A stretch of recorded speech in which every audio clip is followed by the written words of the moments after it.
Hi, உங்கள் எல்லாத்துக்கும் வணக்கம். நான் உங்கள் முத்துருப்ப சர்வா முத்துபிரகாஷ் பேசுகிறேன். நான் இன்றைக்கி பேசுகிற டாபிக் எதை பற்றி பேசப்போ நீங்கள் எல்லோரும் பார்த்துட்டு இருக்கீங்க. நம் விடுதலை சிறுத்தைகள் தலைவர் திருமாவளவனுடன் அதிமுகவுடைய முன்னாள் அமைச்சராக இருக்கிற வைகை செல்வன் ஒரு நிகழ்ச்சியில் சந்திச்சிருக்காங்க. அந்த ஃபோட்டோ வைரல் ஆகிட்டுருக்கு. இதனால் அவர்கிட்ட கேட்டப்போ திருமாவளவன் என்ன சொல்கிறாருன்னா, இது நட்பான சந்திப்பு, இது எந்த விதமான அரசியலும் பேசவில்லை, அதாவது எந்த விதமான அரசியலும் பேசவில்லைன்னு அர்த்தம்னா அது நல்லா புரிஞ்சு அரசியல் பேசப்பட்டதுன்னு அர்த்தம். திருமாவளவன் அவர்கள் பாதை மாறுகிறாதா அல்லது சீட்டுக்காக தன்னை மாற்ற முயற்சி செய்கிறாதான்றது கேள்விக்குறியாக இருக்குது. ஏன்னா ஆல்ரெடி இப்போ நம்ம ஆதரவற்றவங்களோட கட்சி கேப்சர் பண்ணுற லெவலில் போய் அவர் கட்சியிலேருந்து நீக்கி இப்போ பார்த்தீங்கன்னா திருமாவளவன் ஐயா அவருடைய கண்ட்ரோலில் வந்துருக்குது.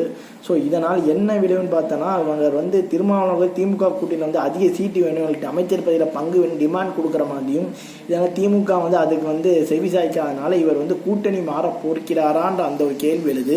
அப்படி அதிமுக கூட்டணியில் இவருக்கு இரட்டை இலக்கற்ற தொகுதிகள் தரப்படும்னு ஒரு அரசியல் புரசல் பேச்சு வந்துக்கிட்டே இருக்குது.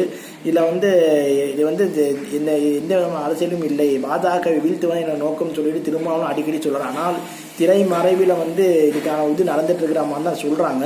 ஸோ திருமாவளவன் இப்போ அவர் போனார்னா அதிமுகவோட கூட்டணி போனார்னா அவருடைய கொள்கை இல்லை, அவர் சார்ந்த சமூக ஓட்டை அவர் விட்டு போகணும்னு எந்த வித மாற்று கருத்தும் கிடையாதுன்னு அரசியல் வல்லுநர் கருத்து சொல்கிறாங்க. ஏன்னா அவருடைய பாஜகவுடைய கொள்கை என்னதான் பொருளாதாரத்தின் அடிப்படையில் தான் இது கொடுக்கணும், இடஒதுக்கீடு இருக்கணுமே தவிர ஜாதியின் அடிப்படையில் இடஒதுக்கீடு இருக்கக்கூடாதுன்றதை கொண்ட ஒரு கட்சி எப்படி திருமாவளவன் பயணம் செய்ய முடியும்?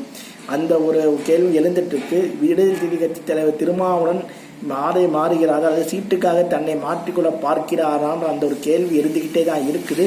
இவருடைய அந்த சமீட்சைகளும் அப்படிதான் நடந்துட்டு இருக்குது. அப்படி அவர் பாஜகவுடன் கூட்டணியில் அதிமுகவுடன் கூட்டணி பாஜகவுடன் கூட்டணி சென்றால் நிலைமை என்ன ஆகும்னு அவர் நினச்சி பார்த்தாலும் தெரியும். ஏன்னா இதை அவர் அடிக்கடி பேசுறது அதிமுக சார்பில் கூட்டணி சீட்டு அதிகமாக தரலாம், அதிமுகவோட போருக்கும் எனக்கு ரெடியாக இருக்குன்றதை அவர் மறைமுகமாக காட்டுகிறாரான்ற நம்ம ஒரு கேள்வியை எழுப்புது. எது எப்படின்னு தெரியாது. திருமாவளவன் அவருடைய இந்த மௌனம் தான் நமக்கு பதிலை சொல்லணும்ன்றது எல்லாரும் வேண்டிக்கிறாங்க. அவர் பாதை மாறினால் யாருக்கு நச்சன்றதை நீங்கள் கமெண்ட் பாக்ஸில் சொல்லுங்கள். ஓகேவா?